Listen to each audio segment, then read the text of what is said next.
Tentones is a developer that I have really had my eyes on for the last year or so after they released a game called Neon Chrome, which is a cyberpunk roguelike shooter that I honestly just fell in love with, and I just wanted to tell as many people about as possible. And they've released other games since then that I've enjoyed, but not to the extent of Neon Chrome. I feel like that may have changed now with Tesla versus Lovecraft.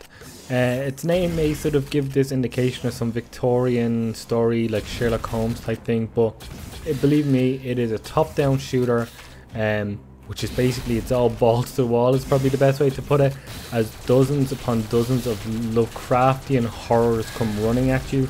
It runs so well and plays so well. It is probably the most satisfying top-down shooter I have played in a long time, and I've played a fair few, especially on PC. But here it's so quick to pick up and play. It's easy to enjoy, it's easy to progress, and not in terms of challenge, because it does throw fair challenges at you, but there's not one aspect of it that I can say that is like a disappointment. Everything about it is just so good. It's just adrenaline fueled 100% of the time. You move from mission to mission so quickly as you go around these relatively small maps. There are tons of weapon drops and perks and additional bonuses everywhere, all the time.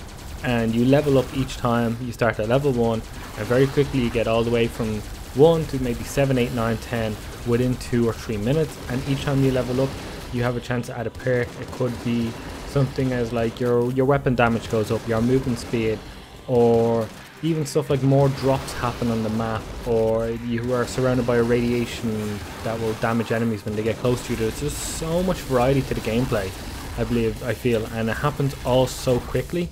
And visually, this is by a mile their best looking game. I thought Neon Chrome had an excellent style and looked great, but this is a full-fledged beautiful title. I played the one I'm reviewing, and what you see here is on Xbox One X, and when you have that, and it's Xbox One X enhanced, and when I've got it on my 4K screen, it looks absolutely stunning. The lighting, the colours coming from these Lovecraftian monstrosities is just beautiful in the most weirdest way, I guess. But like I said, you progress from level to level so quickly, and it doesn't get boring, because as you progress you unlock new weapons, you unlock new perks and new secondary attacks, and new enemies are introduced, and they all feel fairly different. Like when I see the enemy, I know exactly the way they attack. They all look distinct and unique, and I found it incredibly hard to put this game down. And usually I feel like I get my share after like 4 or 5 hours of a game, especially this type of game. You tend to burn out a bit quickly.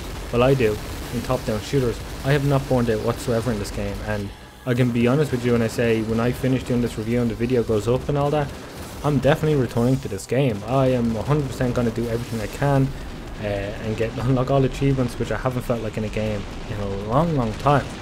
There's just so much fun to this game. It plays so well, it looks incredible, even if the style isn't to your taste. There's so many beautiful effects going on. The music is cool. The aesthetic is, I really like the aesthetic.